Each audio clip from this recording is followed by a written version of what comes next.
दोस्तों, आपके मन में ये सवाल तो जरूर आता होगा कि वैकुंठ इस ब्रह्मांड में आखिर किस स्थान पर मौजूद है। साथ ही ब्रह्मा जी का सत्यलोक, इंद्रदेव का इंद्रलोक किन स्थानों पर मौजूद है। अगर आपके मन में भी ये सवाल आते हैं तो इस वीडियो को अंत तक ध्यान से जरूर देखें। आज के वीडियो में हम आपको हिंदू धर्म के प्राचीन ग्रंथों के प्रमाणों के अनुसार उन सभी लोकों की लोकेशन बताने जा रहे हैं। तो आइए जानते हैं। प्राचीन ग्रंथों के अनुसार ब्रह्मांड की उत्पत्ति ब्रह्मदेव के जन्म के साथ होती है, और जब ब्रह्मदेव की आयु की समाप्ति होती है तो इस ब्रह्मांड का विनाश होता है और हर तरफ केवल अंधकार ही बच जाता है। लेकिन इतने बड़े इस ब्रह्मांड में ब्रह्मदेव आखिर किस स्थान पर है? भगवान विष्णु जी का वैकुंठ किस स्थान पर मौजूद है? दोस्तों, ब्रह्मदेव जिस स्थान पर रहते हैं उसे सत्यलोक कहते हैं, और भगवान विष्णु जिस स्थान पर रहते हैं उसे वैकुंठ कहा जाता है। विष्णु पुराण में इन स्थानों का वर्णन मिलता है। विष्णु पुराण के अनुसार वैकुंठ एक ऐसी जगह है जहाँ पर लाखों सूर्य आकाश में तेजमान है और वहाँ पर कई सारे ग्रह भी मौजूद है। भागवत पुराण के अनुसार वैकुंठ का स्थान ध्रुव तारे की ओर है। ध्रुव तारे को वैज्ञानिक भाषा में पोल स्टार कहा जाता है, यानी कि अगर यूनिवर्स में हम इसे खोजे तो यह स्थान है उर्सा माइनर कॉन्स्टेलेशन, जिसे नक्षत्र कहा जाता है। इस कॉन्स्टेलेशन में सूर्य से भी लाखों गुना तेजवान सितारे मौजूद है। ये कॉन्स्टेलेशन उत्तर की ओर स्थित है। ध्रुव तारे की पृथ्वी से दूरी है 433 प्रकाश वर्ष। अगर हम इसे किलोमीटर के हिसाब से देखें तो यह होता है 4 पद्म, 10 नील, 40 खरब किलोमीटर, यानी कि 4 क्वाड्रिलियन, 104 ट्रिलियन।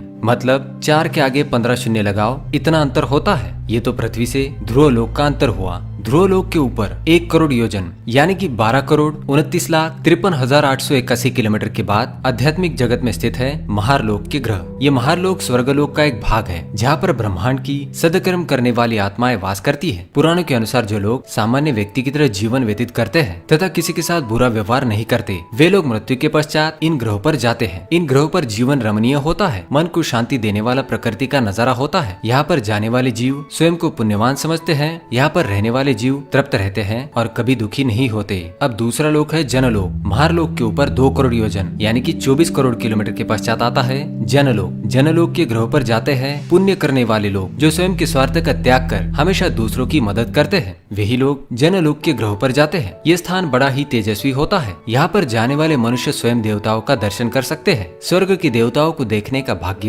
इन ग्रहों पर जाने वाले लोगों को मिलता है। इसके बाद आता है तपोलोक। जनलोक के बाद 8 करोड़ योजन यानी कि 98 करोड़ किलोमीटर के बाद स्थित है तपोलोक। इस स्थान पर जाने के लिए बहुत ही कठिन परीक्षा देनी पड़ती है। यहाँ पर केवल साधु, ऋषि मुनि और सन्यासी ही जा सकते हैं, जो जीवन के सभी सुखों का त्याग कर केवल ईश्वर की आराधना और सत्कर्म करते हैं। वही लोग इस स्थान पर जाने के योग्य होते हैं। यह स्थान स्वर्गलोक का सर्वोच्च स्थान माना जाता है। यहाँ पर जाने वाले लोग स्वयं स्वर्ग के देवताओं से मिल सकते हैं। यहाँ पर ब्रह्मांड की अनेक ऊर्जाओं को नियंत्रित करने वाले देवी देवता रहते हैं, जैसे कि वरुण देव, अग्निदेव इत्यादि। तपोलोक के पश्चात आता है सत्यलोक। तपोलोक के ऊपर 12 करोड़ योजन यानी कि 1 अरब 47 करोड़ 54,46,579 किलोमीटर के अंतर पर स्थित है सत्यलोक, जहाँ पर स्वयं ब्रह्मा जी विराजमान है। यहाँ पर जाना किसी भी मनुष्य के लिए संभव नहीं है। केवल महान आत्माएं ही इस स्थान पर जा सकती है, जिन्होंने जन्म जन्मांतरों में अनेक पुण्य किए हो। महारलोक, जनलोक और तपोलोक में रहकर भी जो लोग अंतिम सत्य ईश्वर को पाने की चाह रखते हैं, केवल उन्हें ही सत्यलोक में जाने का सौभाग्य प्राप्त होता है। और फिर सत्यलोक के ऊपर